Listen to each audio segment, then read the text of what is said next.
vous en fiche mon billet. Pour vos directives, faites qu'elles soient anticipées. Pour que votre cas ne devienne pas une affaire, comme c'est le cas pour Vincent Lambert, il semble en effet que savoir comment vous voyez votre fin de vie, c'est bien.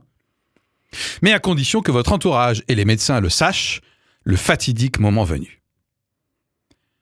Fatidique, oui, le sujet de la dernière émission Éclairage, car il parle de notre rapport à la vie, à la mort. Et à ce titre, les rebondissements incessants pour tous, et douloureux pour l'une ou l'autre des opinions défendues au sujet du sort de Vincent Lambert, illustrent un sujet qui n'est facile d'aborder qu'en étant bien portant, apparemment. Vous en connaissez beaucoup, vous, des gens qui disent, là, aujourd'hui, « Oui, j'ai envie que vous vous acharniez sur moi pour me maintenir en vie le moment venu. » Ouais, ça peut donc paraître simple, mais l'affaire Lambert, alors il y a affaire, au moins d'un point de vue familial et judiciaire, nous renvoie au droit à la vie et au droit à mourir dignement.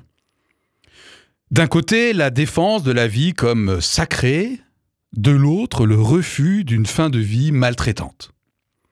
Ouais, encore, ça peut paraître simple, mais l'être humain, directement concerné et ou son entourage proche, est capable de tenir à la vie, même sous une forme dégradée.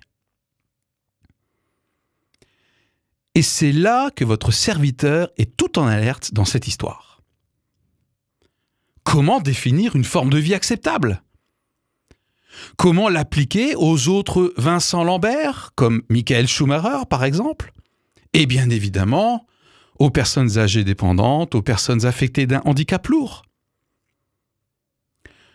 Je pointe ici une tendance sociétale, a priori bien intentionnée, comme d'habitude, à se prendre pour Dieu en estimant qu'une vie ne vaut la peine d'être vécue que si elle rentre dans un certain cadre. Alors désolé, mais ce tri est déjà fait aujourd'hui. Pour les grossesses.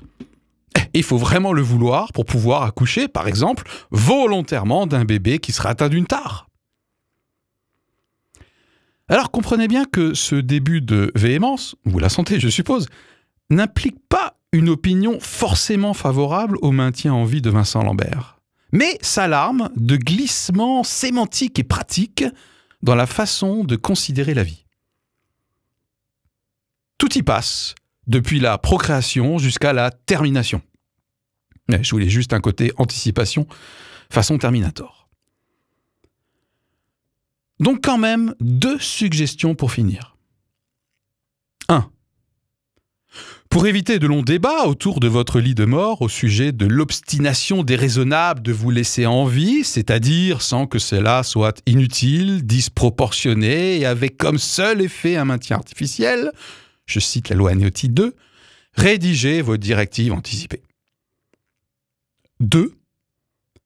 Pour exprimer votre opinion sur l'affaire Lambert et déterminer dans quel camp vous vous trouvez, en gros celui de sa femme Rachel ou celui de ses parents, rappelez-vous que la façon de défendre sa vision du monde et de combattre le mal peut parfois faire plus de mal que le mal lui-même.